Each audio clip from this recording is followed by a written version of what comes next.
on a préféré venir, après notre annonce du report de notre tournée, venir voir chaque stade, parce que c'était, je trouve, mieux que de faire un communiqué froid et laconique. Et donc, il n'y a pas besoin d'explication par rapport au report des stades, effectivement, vu la situation sanitaire et effectivement les incertitudes que l'on a par rapport à la possibilité de tenir un gros concert comme ce qui était prévu ici. Donc, comme on ne voulait pas laisser dans l'incertitude les plus de 400 000 personnes qui avaient acheté leurs billets, qu'il fallait qu'ils organisent toute une logistique pour venir, etc., c'était plus raisonnable de reporter cette tournée en 2022 en espérant que d'ici là, tout le monde sera vacciné et que la culture pourra reprendre comme avant. Voilà. Et donc, nous sommes venus voir, effectivement, le stade Vélodrome et venir à Marseille vous rencontrer. Et si vous avez donc des... Oui, enfin, ce qui était aussi important de dire, c'est qu'effectivement, tous les billets de 2021 restent valables en 2022. Il n'y a rien à faire. Les gens que nous avons invités aussi, donc tous les soignants de la première vague, tous les épiciers, les éboueurs aussi, ils n'ont rien à faire. Et puis ceux qui malheureusement ne pourront pas venir peuvent se faire rembourser entre maintenant et le 31 août. Et voilà. Mais bon, ça a tombé parce qu'il reste encore quelques places ici au stade Vélodrome. Donc voilà. Donc si vous voulez, je suis avec Ludwig, le batteur du groupe, qui est ici présent. Donc nous sommes arrivés là tout à l'heure. Nous repartons tout à l'heure. Et donc si vous avez quelques questions à nous poser, nous sommes ravis. Bonjour, Maritima. Bonjour. Qu'est-ce que vous allez faire pendant ces 1 an? Ah bien, c'est une bonne question.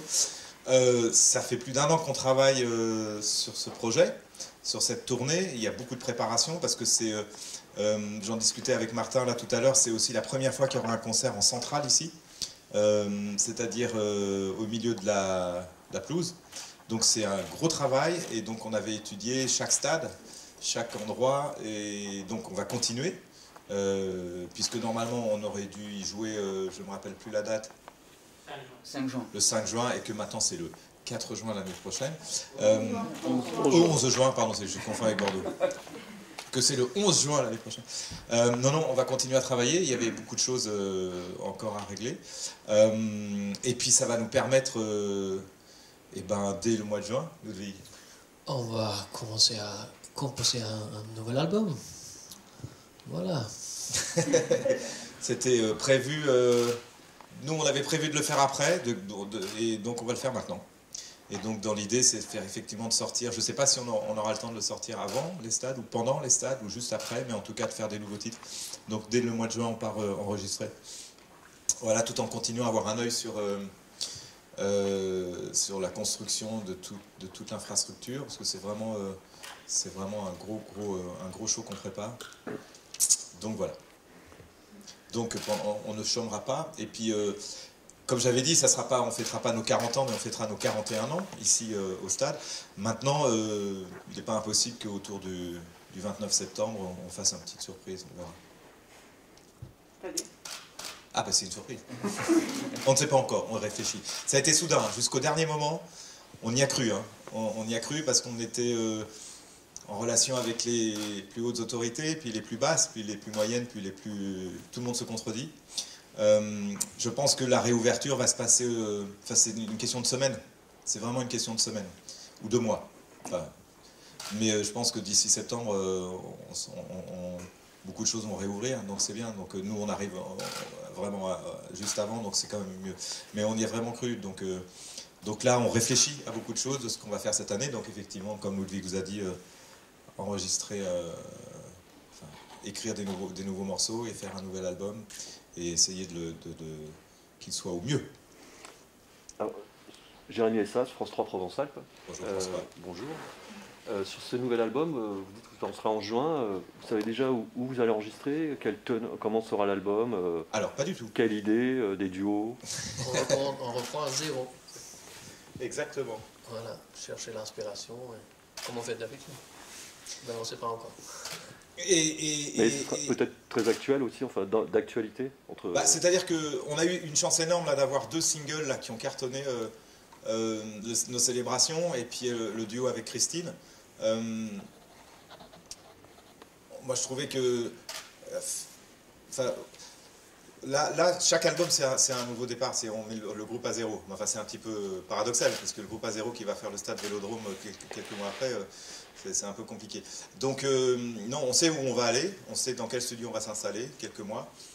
Et ça se passera entre Londres et Bruxelles. Et puis, et après, on sortira ce qui en sortira. Mais à chaque fois, ce qu'on sort, c'est ce qu'on aime, nous, au départ. On n'est pas là donc si ça se trouve ça sortira, si ça se trouve ça sortira pas, mais en tout cas on va tenter d'écrire avec un œil sur la guitare, un autre sur la bagarre. Voilà. Je vous en prie. Bonjour. Pour la Provence, vous parliez du coup du 29 septembre. Quel souvenir gardez-vous de votre premier concert le 29 septembre 1981? C'est un souvenir assez incroyable parce que je n'imaginais pas du tout que 40 ans après, nous serions en train de faire une conférence de presse au stade Vélodrome de Marseille pour annoncer ou pour reporter une tournée des stades. On était dans l'inconscience la plus forte et sans doute dans la spontanéité aussi. On ne savait pas du tout à quoi s'attendre. On était dans un club de rock, donc le Rose Bonbon, qui est en dessous de l'Olympia, qui était le club de rock. Toute la profession, tout le rock français commençait à... Le rock français de la deuxième ou troisième vague commençait, enfin, il ne faut peut-être pas employer ce mot-là, mais vague de troisième génération arrivait, et c'est là où les Rita Mitsuko ont commencé, nous, Taxi Girl, mais on était totalement inconscients. Et on était comme sur nos affiches qui sont là au stade, c'est-à-dire ce qu'on a voulu mettre, c'est des adolescents qui étaient sans doute sur d'eux, en façade, mais à l'intérieur crevés de trouille, parce qu'on ne savait pas du tout où on allait. Voilà. Après, ça a été la queue dans les backstage, pour que tout le monde, enfin toutes les maisons de disques ont voulu nous signer, et on a signé avec celui qui nous a offert à boire, et qui nous a dit de ne pas changer de nom. Donc voilà. Tant pis pour les autres. Oui, mademoiselle. Bonjour, Hélène Pérez du magazine Vivre Marseille. Je me demandais ce que ça vous faisait de devoir repousser la célébration. Ah, c'est chiant. C'est super chiant, c'est triste, mais à un moment donné, il faut en faire d'une chose négative, il faut en faire une chose positive, même si ça paraît aussi... pas très, les mots sont un peu difficiles à employer, mais voilà, on est quand même beaucoup mieux lotis que d'autres, on a beaucoup plus de chances que d'autres. Il faut rester humble par rapport au virus, par rapport à cette maladie. Là, en face de nous, il y a des gens qui sont vaccinés, il y a les marins-pompiers de Marseille qui vaccinent, qui sont bénévoles par rapport à ça, donc il faut rester humble. Nous, c'est un problème de logistique, c'est vrai que c'est horrible d'annuler une célébration comme ça, mais c'est pas horrible parce qu'on la reporte. Mais je pense à tous les gens qui ont dû annuler leur mariage, qui ont dû annuler leur truc, enfin je veux dire, donc voilà, on est tous dans le même bateau. Espérons qu'on ne soit pas le groupe du Titanic qui coule avec le bateau. Mais non, enfin je veux dire, oui, c'est chiant, parce que ça fait longtemps qu'on y travaille. Maintenant, heureusement qu'on avait anticipé en réservant des dates en 2022, parce qu'on sentait quand même peut-être qu'il y avait cette possibilité-là, et qu'en 2022, effectivement, les places sont chères. Il y a beaucoup de groupes ou d'artistes internationaux qui vont revenir, donc voilà. Mais je pense que de retarder le moment, c'est comme les préliminaires, ça va être explosif. Et donc dans la même veine, qu'est-ce que ça vous fait d'avoir 40 ans, un an de plus, votre groupe? Ah ben, voilà, c'est ça. C'est-à-dire que, en fait, les 41 ans, les chiffres impairs nous réussissent. C'est-à-dire que l'album qui avait cartonné au début des années 80, c'était le 3. L'album qui a recartonné là, c'était le 13. Et donc, au lieu de fêter nos 40, on fêtera nos 41 ans. C'est un chiffre impair, donc ça peut être quelque chose d'assez révélateur d'une chance encore plus grande. Voilà. Et nous, notre objectif, effectivement, c'est de faire ici un stade complet dans le sud, à Marseille. Ça sera un honneur et une fierté pour nous et pour tout le monde. Vous avez dit que vous étiez en contact avec les plus hautes autorités et il y a plusieurs maires de France qui ont écrit au président Macron pour lui demander une feuille de route de sortie. Et en lui parlant de risque de colère du monde de la culture, est-ce que vous ressentez de la colère ou pas du tout? Ou est-ce que vous l'entendez de la colère autour de vous? Je trouve qu'il ne faut pas être en colère, parce qu'à mon avis, franchement, ce n'est pas les gouvernements du monde entier qui ont inventé le virus. Donc eux, ils font ce qu'ils peuvent. Franchement, j'aimerais pas être à leur place. ils essaient de gérer. Alors peut-être qu'ils rentrent dans une sorte d'hystérie médicale, mais je pense que les médecins sont un petit peu hystériques quelque part aussi. Mais je parle du monde entier. Moi, je suis pas en colère. J'ai pas voulu faire comme pas mal d'artistes, taper sur Roselyne Bachelot, même si effectivement elle confond les concerts baroques classiques avec les concerts de rock. Je pense qu'elle a dû jamais aller au Hellfest ou dans un autre truc, parce que autoriser les festivals 5000 assis sans bouger, bon, c'est vrai que pour écouter Chopin, c'est parfait, hein, mais bref. Donc, mais non, on s'est pas servi de ça, parce que je trouve qu'il faut encore une fois rester humble. Il y a plus de 100 000 morts en France. La région ici a été super touchée. Nous, on a préféré plutôt inviter des soignants, inviter des policiers, des gendarmes, des épiciers, des éboueurs. Je trouve que c'est le meilleur message. Après, la culture étant... Oui, après, il y a eu un problème de sémantique. Essentiel, pas essentiel, etc. Mais enfin, c'est pas pro-français, c'est le monde entier qui est dans cette merde-là. Et voilà, on va peut-être arriver dans une époque où il va falloir apprendre à vivre avec ce genre de choses. Mais non, je ne suis pas en colère, je ne suis pas inquiet. C'est-à-dire qu'on subit, et il faut essayer de subir au mieux ce genre de choses. Est-ce que vous soutenez l'occupation des théâtres en France, des intermittents? On peut occuper le stade Vélodrome. Je les comprends, les gens. Enfin, je veux dire, c'est normal, mais enfin, je veux dire... il n'y a pas que les gens de la culture qui souffrent. Voilà, moi je vois partout des magasins qui sont en train de fermer, définitivement. Donc, ouais, c'est insupportable. C'est insupportable de ne pas pouvoir jouer, de ne pas pouvoir écrire, d'avoir l'air coupé sous le pied, mais je pense que ce n'est pas un problème uniquement de culture. Voilà, et puis je connais plus de soignants que de gens de la culture. Et à la place, je resterai un petit peu plus humble par rapport à ce que font les soignants aujourd'hui, parce qu'eux, ils sont vraiment dans la merde. Bonjour Lucas, Radio Star. Est-ce que vous avez prévu quelque chose sur les réseaux sociaux pour faire patienter vos fans? Ou du moins, est-ce que vous y avez pensé? Vas-y. On verra la semaine prochaine. Donc on va discuter ça dans le train après. C'est-à-dire des trucs genre live stream et tout ça? Ouais. Non, pas trop. En fait, on va prévoir peut-être des rencontres fans, des dialogues, etc. pour expliquer. Mais le live stream, c'est vraiment pas notre tas de dossier, quoi. C'est-à-dire qu'on n'est pas là pour faire une émission de télé. Faire payer... on nous l'a proposé, bien sûr. On nous a proposé et montré des nouveaux trucs hyper technologiques, machin, où on serait sur un nuage qui serait en relief. Bon, nous, on n'a pas envie de faire d'émissions de télé. Donc, non, c'est vraiment pas notre truc. Après, on a fait des concerts, effectivement, devant peu de personnes comme vous, toutes masquées. C'est franchement pas rigolo. Hein. Alors, on y a été quand même, mais on est à 20% de nos possibilités. Donc, je préfère plutôt attendre. Après, on improvisera. Hein, mais non, non, c'est pas du tout le but de faire un concert en live stream, ça c'est sûr. D'abord, mademoiselle, excusez-moi, je suis galant. C'est pour cette histoire de concert test aussi, pour lequel vous aviez été approché. Je ne sais pas si vous êtes d'accord pour participer, etc. Mais selon vous, est-ce que ça peut représenter une forme d'espoir pour que les concerts reprennent? Quelle intention mettez-vous dans cette expérimentation? Alors oui, je vous confirme que nous avons été contactés et que nous avons donné notre accord pour faire ce concert test à Paris et que on le fait pour effectivement aider entre guillemets la profession et les autorités médicales, mais maintenant c'est à eux qu'appartient la décision. C'est-à-dire que nous, on est les animateurs de cette soirée qui va, j'espère, avoir lieu. Pour l'instant, elle est repoussée fin mai. Est-ce que ça encore aura un intérêt alors que dans toutes les capitales européennes, ces concerts ont eu lieu? Je l'espère.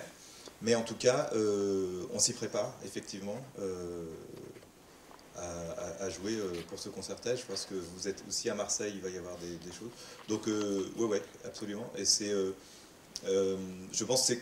Effectivement, il faut démontrer que c'est peut-être pas dans les concerts qu'on risque de se contaminer, ou même s'il y a des contaminations. Enfin, c'est assez intéressant, quoi. Maintenant, il ne faut pas que ça soit un concert non plus médical. Hein. Donc, c'est ça qu'on attend. Guy Moisson-Maritima. Qu'allez-vous proposer justement concernant le Central Tour sur scène pour le public? Il y aura plusieurs tableaux, il y aura peut-être des guests qui sont prévus? Alors, c'est une comment dire, première fois en centrale, c'est-à-dire une scène ronde au milieu de la pelouse. L'analyse a été faite que dans tous les stades, vous voyez, les gens sont focalisés sur la pelouse. Les concerts généralement ne sont pas faits pour être dans des stades, ils ont lieu dans une partie des gradins. Donc forcément il y a des gens qui sont plus loin. Donc le fait d'avoir nous joué déjà plusieurs fois au Stade de France, on n'a pas révolutionné le fait de le faire en centrale, mais on s'est dit là pour ces concerts-là, pour cette célébration des 40 ans, on veut vraiment être au milieu, pour que tous les gens qui soient même tout là-haut puissent avoir une visibilité incroyable et ne se sentent pas lésés. Donc déjà c'est ça. Donc la scène est énorme, les écrans sont énormes et le show sera énorme. Et après, le reste, ça sera à découvrir à partir du 21 mai. On ne veut pas dévoiler des choses, mais on y travaille. Il y aura vraiment des choses simples. J'espère que nous, ce qui nous intéresse, c'est que les gens qui font l'effort d'aller venir nous voir, on ressorte avec des souvenirs gravés dans leur mémoire à vie. Ça reste un moment incroyable qu'ils vont vivre. Une inspiration à un peu la scène de U2, là, 360 degrés tour. Alors nous, ça sera plus à 360. Eux, ils étaient plus là-bas. Nous, on sera vraiment plus au milieu. Mais c'est pas une inspiration, en fait. Je veux dire, Muse l'a fait, etc. Oui. Encore une fois, on n'a rien inventé. Par contre, le procédé qui fera que la visibilité sera incroyable, parce que les gens de U2 ont regardé notre scène, ils disent « Waouh, là oui ». Ça ne veut pas dire que c'est un challenge, hein, pas du tout. C'était il y a 10 ans, hein, mais non, nous, on n'a rien inventé. Mais c'est vrai que voilà, nous, notre but, c'est que tout le monde y participe. Et il n'y a pas par exemple, de carré or, pelouse or. Enfin, je veux dire, voilà. Il y a 3 tarifs, c'est normal, mais pas plus.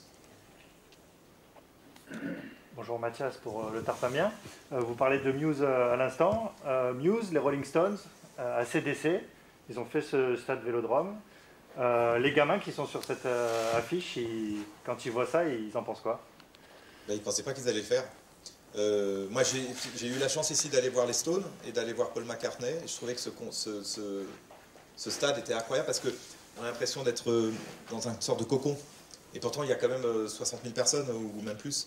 Et donc, il y a une atmosphère vraiment forte. Hein. Je crois que c'est pour ça que Mick Jagger a voulu aussi le faire ici. C'est un stade vraiment à l'anglaise. Hein. Où je pense que j'ai jamais vu un match de foot ici, mais je pense que ça doit être assez costaud.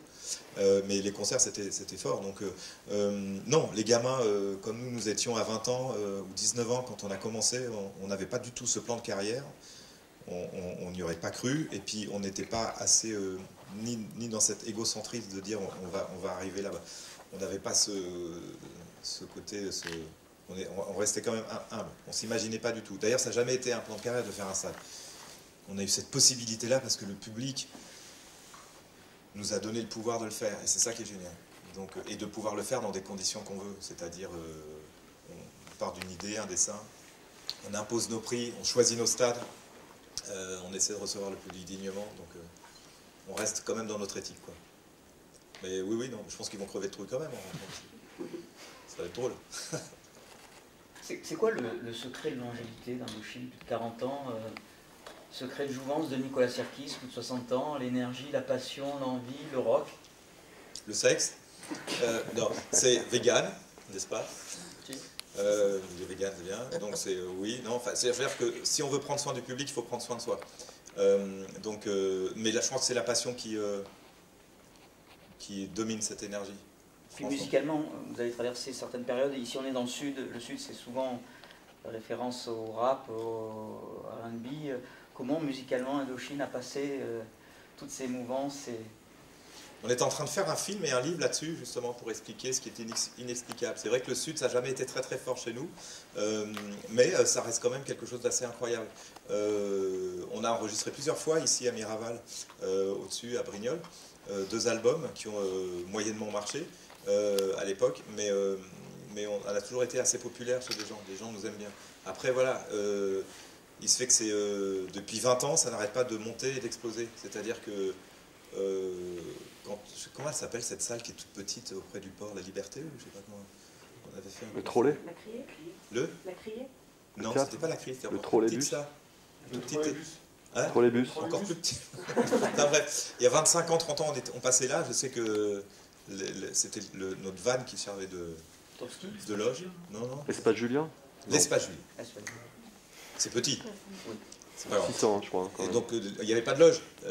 Donc, on se changeait dans le camion. Et, bon, et puis après, voilà, on est passé de là. Et puis après, au Dôme. Et puis, plusieurs fois. Et puis maintenant, au Stade Vélodrome. Depuis 25 ans, c'est incroyable. Donc, le Sud revient à nous. C'est cool. À part le stade, vous avez des souvenirs ici, des endroits, des gens, des... Tu as des souvenirs, toi, ici? Lui, il est du Grand Nord, hein, donc...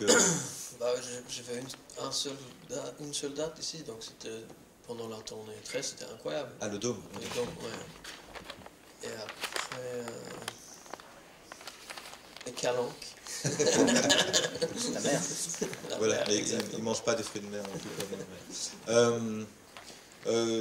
Moi, je veux dire, à chaque fois qu'on vient à Marseille... Ah si, dernier concert au Dôme, il y avait un match entre l'OM et puis je sais plus... Oh là là là là. On est arrivé dans le bus et... Le bus était immatriculé en Allemagne. Voilà, ils pensaient que... Et donc c'était l'OM Leipzig, c'est ça. On s'est fait insulter dans les autres voitures. Mais gentiment. Et donc nous, on est sortis du car. Mais on est français. Donc, ouais, c'est assez passionnant, votre histoire là. Mais ouais, ça c'était un souvenir assez rigolo. Le temps, on arrivait de je sais plus où, je crois que de Montpellier, donc on a traversé toute l'autoroute qui traverse. Waouh! Le bus était allemand, le truc qu'il fallait pas faire, ce jour-là. Mais après, je sais pas s'ils vous ont gagné ou perdu. Vous avez gagné. Vous avez gagné? Donc voilà. Après, je pense qu'ils étaient... Ah ouais, vous êtes français. C'était bien, voilà, ça c'est une anecdote. Pardon. Dans vos chansons, vos inspirations, vous vous adressez beaucoup à la jeunesse. Et cette jeunesse, elle se sent sacrifiée en ce moment. Est-ce que ça peut vous inspirer de leur parler? Franchement, je pense que tout le monde est sacrifié en ce moment. Il n'y a pas que la jeunesse. N'oublions pas que toutes les professions sont sacrifiées, toutes les professions en chie, toutes les professions... après, c'est sûr, je sais pas, oui, c'est vrai que le président a dit c'est pas facile d'avoir 20 ans aujourd'hui, mais enfin, c'était pas facile en 14-18, c'était pas facile en 39, c'était pas facile. Il y a le sida, il y a le chômage, donc c'est jamais facile. Mais ce qu'il faut éviter de se dire, c'est est-ce que les années heureuses n'étaient pas l'année dernière, il y a 3 ans ou 4 ans? Non, je pense qu'il faut essayer de voir positif là-dessus. Cette génération, elle n'est pas si autant sacrifiée que l'autre, c'est-à-dire on a quand même. Pour une certaine en majorité, Internet, les réseaux sociaux, enfin je veux dire, c'est pas non plus la prison, les confinements. Maintenant, c'est vrai que sortir, il faudrait que ça s'arrête à un moment donné. Je pense que on arrive à un moment donné où, no way, il n'y a plus de chemin. Donc voilà. Mais, nous, on a toujours écrit sur des générations sacrifiées, donc on est un peu au parfum. Là, vous faites la tournée des stades pour expliquer. C'est ça, on vient à la rencontre. Ouais, je trouvais que c'était plus... Qu'est-ce que vous venez de leur dire à vos fans, en fait? Qu'est-ce que vous avez envie de leur dire? D'être patient, déjà. Qu'on en est désolé, comme eux, et que ce n'est plus... Ils ont calculé eux-mêmes, hein, plus que 475 jours. Ça passe vite. Donc voilà. Au lieu d'avoir 51 jours, ça sera 475. Donc ils notent, tac, tac, tac, tac. Ce qui était important de savoir aussi, c'est... De vraiment dire que les billets restent valables, que cette communication, parce que nous on va pas aller faire le tour non plus des médias nationaux. Là c'est une tournée vraiment française. C'est-à-dire que d'habitude, on avait fait les Stades de France, là cette tournée ça nous tenait à cœur d'aller en province, d'amener vraiment notre show en province. Et à Bordeaux, et à Marseille, et à Lyon, et à Lille. Donc c'est pour ça qu'on vient. Vous avez des fans qui étaient ados dans les années 80, vous avez des fans qui sont ados aujourd'hui. Quand vous sortez un album, quand vous préparez un show, il faut parler à toutes les générations. Comment vous arrivez à le prendre en compte, ça? Alors justement, c'est parce que je crois qu'on n'analyse pas ça. On ne réfléchit pas à ça. Là, le 3 sexes avec Christine, il y a maintenant, c'est des petits gamins de 10 ans qui la chantent. Alors que je me rappelle dans les années 80, c'était la même chose. Donc, c'est-à-dire que ces chansons... Le fait que moi, j'ai eu la volonté de continuer ce groupe, coûte que coûte, quoi qu'il en coûte, c'est parce que j'ai toujours cru en ce groupe et en ces morceaux. Je les ai toujours sentis un petit peu, alors ça paraît très prétentieux, hein, mais un petit peu éternel, intemporel. Donc, mais quand on rentre en studio, Franchement, on n'emmène pas large, parce que c'est pour ça qu'on adore ce métier, qui n'en est pas un, c'est qu'on ne sait pas du tout où on va, on ne sait pas du tout ce qui va en sortir, mais on adore ça. Rentrer dans l'inconnu et de voir un peu si on peut en sortir. Quand on a décidé d'écrire le 13, l'album 13, on s'était dit que voilà, il fallait qu'on sorte un petit peu de l'ordinaire aussi, de fait un album, une tournée, un album, une tournée. Et là, ça a été l'album qui a le mieux marché depuis, avec Un été français, avec La vie est belle. Surtout ici. Et surtout ici, oui. Voilà, l'été français, ça sera en 2022. Qu'est-ce qui vous inspire aujourd'hui musicalement? Les groupes étrangers, français? Oh, plein de choses. Là, on écoute beaucoup de musique, Ludwig et moi, et le reste du groupe. Quel genre, quel type d'artiste? Tout. C'était quoi là ce qu'on écoutait là? Il y avait Les Bronco, qui est un groupe californien. Voilà. J'adore le nouveau single de Wolf Alice, l'album va sortir. C'est plutôt anglo-saxon nous. Hein. Que des trucs anglais.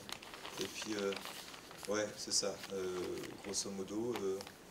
Et c'est quoi le groupe qu'écoute Oli là? Le groupe de Tunisie? Ah oui, le groupe, c'est un groupe turc, mais il vient d'Amsterdam, qui s'appelle Altingun. Ça, on écoute ça. toujours quand on est en train d'être c'est un petit peu de l'électro-psychédélique. Voilà, Turc, Amsterdam. Voilà. Mais non, moi j'écoute beaucoup de reggae aussi. J'adore le reggae. Mais le reggae première époque. Et c'est vrai que en chanson française, moi j'ai fait un label, hein, donc j'ai fait un label parce que je trouvais qu'il y avait tellement de gâchis de musique qui était tellement bien, qui passait inaperçu. Donc j'ai signé que des groupes de filles. Donc là il y a un nouvel album de Requin Chagrin qui sort demain, qui est super bien. Enfin, voilà. Dans le rock français, on aime bien aussi des choses comme ça. On essaie de faire passer aussi des groupes de rock français, en première partie toujours, de les aider. Il y a 30 ans, on avait fait passer Noir Désir et Les Innocents. Là, sur la tournée du 13, on avait fait passer Grand Blanc, Requin Chagrin et d'autres. Voilà. Mais on aime bien le rap de temps en temps, hein, même si c'est très hip-hop. On aime bien Booba. On est devenu potes avec Booba. Voilà. Je sais pas, il n'est pas très apprécié ici, c'est ça, non? J'ai dit une connerie? Sans doute. Je ne sais pas du tout s'il y a des gants. Ben voilà. Et il y a d'autres questions? Mademoiselle. Qu'est-ce que c'est pour vous être un aventurier? Je suis tout sauf un aventurier. C'est-à-dire que si on me propose terre inconnue, je n'irai jamais. Je déteste le camping, je déteste dormir sur un matelas ou à la belle étoile. Je suis très à cheval sur la literie. Non, l'aventure pour moi, c'est effectivement de faire du rock encore à 61 ans. Voire 62, et l'année prochaine 63. Donc c'est ça. Qu'est-ce que vous faites 3 nuits par semaine? Oh la vache. Qu'est-ce que je fais 3 nuits par semaine? Eh ben, ça dépend des enfants que j'ai à garder, c'est-à-dire et de leur âge. Voilà, donc bien avant le sexe, après c'est langer les enfants et après les garder. Donc c'est un peu ma vie. Et alors, qu'est-ce que vous avez demandé à la Lune? Oh putain. On peut surenchérir à la fille, là. Mais la prochaine, malheureusement. Qu'est-ce que nous avons demandé à la Lune? Qu'elle s'occupe un peu de moi? Non, là on lui demande de rester en place jusqu'en 2022. Je suis désolé de vous dire, mais quand je pense à cette chanson, je pense au sketch avec Cadmerade et Valérie Lemercier. Vous avez sans doute... Ah non, il y a eu un sketch là-dessus? Vous vous rappelez pas? Non. Très très longtemps, il y en a qui le... Non. Vous n'avez jamais vu ce sketch Il vous faut le raconter du coup. Il faudrait que vous tapiez sur Google Cadmerade. Ah si, c'est parce qu'ils écoutaient tout le temps, j'ai demandé à la Lune. Oui, mais c'est beaucoup passé à la radio ce truc-là. Oui, Valérie Lemercier qui devient hystérique et qui, quand on lui parle, on lui dit certains mots, elle chante « J'ai demandé à la Lune » il y a très très longtemps. Ça... Ah bah oui, on s'en rappelle plus. Ah c'est culte? D'accord. Mais apparemment, enfin, pas tant que ça. Okay. Cadmerade, Lemercier, j'ai demandé. Je pense que vous avez raté votre effet. Voilà. Désolé. Non, je pensais que vous le connaissiez. Non. Non, désolé. C'était à l'époque de la télé du rire, enfin des émissions. Vous savez, nous on n'aime pas rire du tout. Je déteste aller voir les comiques parce que je ne supporte pas les gens qui rient autour de moi. Non, je rigole. Mais enfin, on rit très peu. Entre nous, quand même. La situation ne porte pas à rire. Mais enfin, on est très content d'avoir vu ici le stade. Là, on va aller voir, on va faire quelques photos. Et puis, en tout cas, merci beaucoup d'être venu. Merci à vous. Merci à vous, franchement. Et puis, rendez-vous le 11 juin.